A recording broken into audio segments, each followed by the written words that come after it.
Nikso kuaukak, nistoakok makinima. Kin sekutaksi takia anokomoksi ututuksua, mekse mohkutuks käksä. Nokanist suksuksis iksestahpinnaan, kitakuka ekkam sukseinapskuksennaan aamusti, nokaamusti, nokanistaatuitsikatuhpe, nokaamukka. Maksautsis, naksautsis sinjutsi, mukaamukka maanistiistumsen. Ne taaksaa piipui, ne taakuksituhpaamu, asinaakshi, nenne nokanistaakutuhpinnaan. Kidaakse takkiinapskuhpinaan aamu, taanissiikuutakpinaan, istohpumu, pakutsissitapius, akutsiitskatus.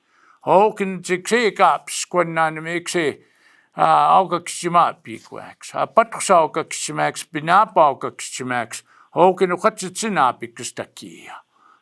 sinapikstakia. Hän on ne taksaa piippuja, mukam seitstiski. Kitsi ippumutsta piitsupista, mikä kästi puit niistä tsahto. Ammo se katuikasti, kun saakitsi, dagatsi siinä pskukatuhpinnaan aamu, kita piippuissua. Kitakit sopuja siinä pskuhpinnaan aamu, se nohan sitä kuhpinnaan. Okei, käännä. Nestoakok makinima. On behalf of our council, I would like to read an open letter that we have prepared to our membership, indicating the measures that we have taken, including the financial and human resources that we have been able to acquire towards the prevention and of the virus from coming on to the reserve and combating it in the event that it does. On behalf of our council, I would like to further inform you, our membership, on the decisions and additional measures that we have taken to protect all of us from the COVID-19 pandemic that is threatening the world as we know it. We also thank all of our frontline workers and volunteers, our doctors and medical professionals, our administration and staff, our friends from industry and other governments, and all who have worked courageously to protect us all. Our council was notified by our health department officially about the pandemic on March the 16th, 2020, and we immediately began to make the necessary decisions to prevent and combat the possibility of the virus infecting our people. We declared a tribal state of emergency and set aside $500,000 from our own source revenues and profits, including contributions from some of our business friends, such as Indigena Capital and Tamarack Valley Energy. These initial funds are being used to provide basic food and cleaning packages to our members, and we have delivered over 1,200 packages up till yesterday. And we have used a prioritization arrangement in ensuring those that are in most need will get these packages first.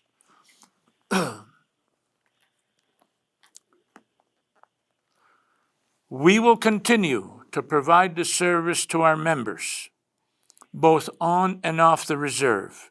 However, we may need to change the process for our people living in Calgary because of the higher risk of infection in the Calgary zone. We will be providing more funds from our own sources, such as our procurement initiative, and we have directed our finance committee to recommend amendments to our budget towards accessing existing funds that can be reprofiled.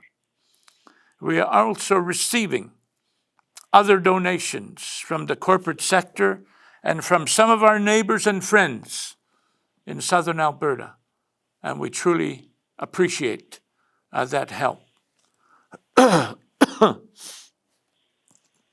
We are able to raise an additional $50,000 at this time through our own resources and with the help of our partners and neighbors, and our Director of Emergency Management, Rick Soup, will ensure that those resources are used properly.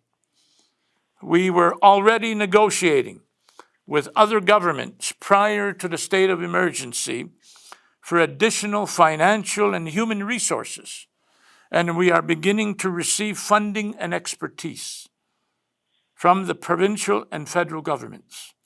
Along with the Treaty 7 Chiefs Alliance and the Blackfoot Confederacy, we have engaged in several conference call meetings with federal and provincial political leaders and other representatives on the provision of additional resources and funds. The other chiefs of Treaty 7 and the Blackfoot Confederacy appointed me to represent Treaty 7 and speak on everyone's behalf at our meeting with Minister Bennett and Minister Miller of the federal government. It was an honor to represent the leaders of the Treaty 7 nations, and we have agreed to help each other and work towards the protection of our respective membership. I believe that we have negotiated an initial amount in excess of $2.4 million for our tribe from the federal government, and we will continue to work with both the provincial and federal governments in order to secure the necessary financial and human resources towards the safety of our people. We will continue to rely on the expertise of our medical professionals and our frontline workers and staff to guide us on preventative and other measures so that we can remain safe. We should all heed the important advice that is being given to us by our doctors, our nurses, and other professionals, and practice those important precautions that we are receiving on a daily basis. Our Department of Health is also giving daily updates, and our council member and chairman of the Board of Health, Martin Heavyhead, will be providing that important information. So we ask of you to heed that important advice.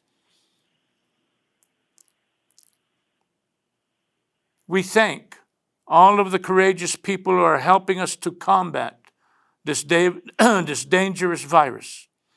And I am confident that our spiritual leaders, our societies and bundle holders, our thunderpipe keepers, our sacred healers, our spiritual grandfathers and grandmothers, our Christian leaders will all continue to protect us through prayer and spiritual ceremonies.